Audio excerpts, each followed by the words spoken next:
Hello, boys and girls. Thank you for joining me again today at Reader's Workshop.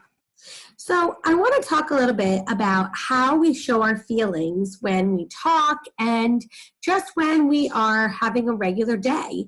And when we're having a great day and we're happy, we often have big smiles on our faces. We're sitting up tall, right? Our shoulders are back. We're smiling, right? If something goes wrong, our whole face changes, right? If we're angry, we might get tense and we might clench our fists and our eyebrows might come in a little bit. We might get a really mad face, right?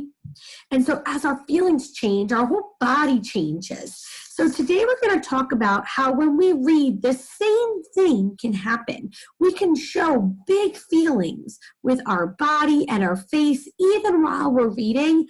And that really helps the reader to get a feeling about how the story was made to be, how the author wanted it to sound. Okay, so let's practice it a little bit today in this book, I Really Like Slop. Some of you may have heard this book before, but today we're going to practice it as a reader who's trying to show the character's feelings. And on the very first page here, you can see Piggy. Look at him. He's going, la, la, la. He seems happy, right? He's probably singing it. Say it with me. La, la, la. And there's Gerald. Also pretty happy, right? And here's Piggy again, and he says, hi, Gerald. And he says, hi, Piggy. Pretty happy, right? Happy face as I'm reading it. Now look at how his face changes. Okay? I want to change my face so it kind of looks like his as I'm saying it.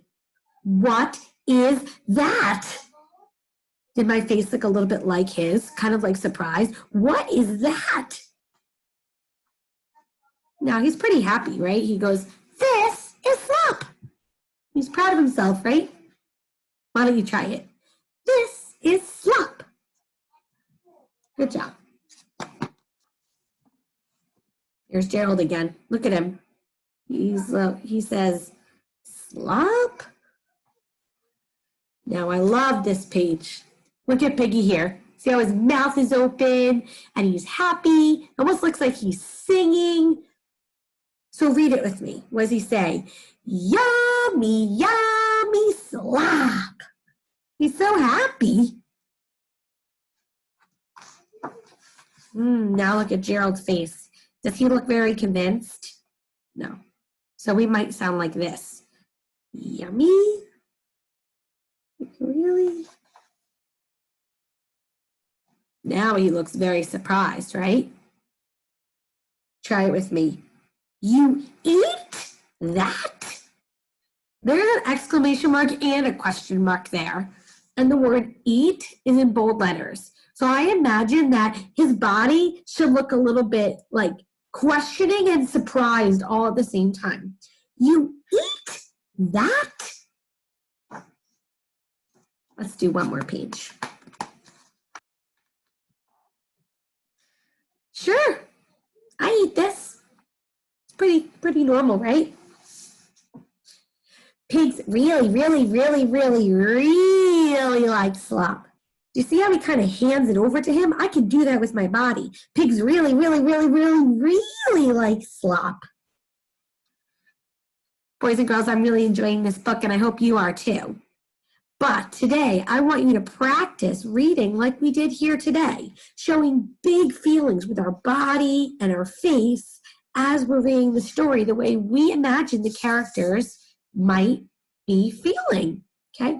If you have a book like an Elephant and Piggy book at your house, those are really great books to practice big feelings with, because oftentimes Elephant and Piggy have very different feelings in their book, and so they're fun to pretend with. But if not, I've attached a little reader's theater that you can use, and it is called The Boy Who Cried Wolf. And so if you have other adults or a sibling or in your house, then they can play some of the other parts. There's the narrator, the boy, and the townspeople. And so you can decide who you want to be in the story, And if you're practicing showing feelings, it's probably better to be the boy or the townspeople. And you'll see how their feelings change, especially the boy in the story. So you can choose to use this book for your reading, this Reader's Theater for your reading today. Or like I said, if you have an Elephant and Piggie book at your house, those are great ones. Or any book that you have, pay attention to how the character is feeling in the story and use your whole body and your face and your voice to sound like the characters. I think you're ready. Off you go. Bye, guys.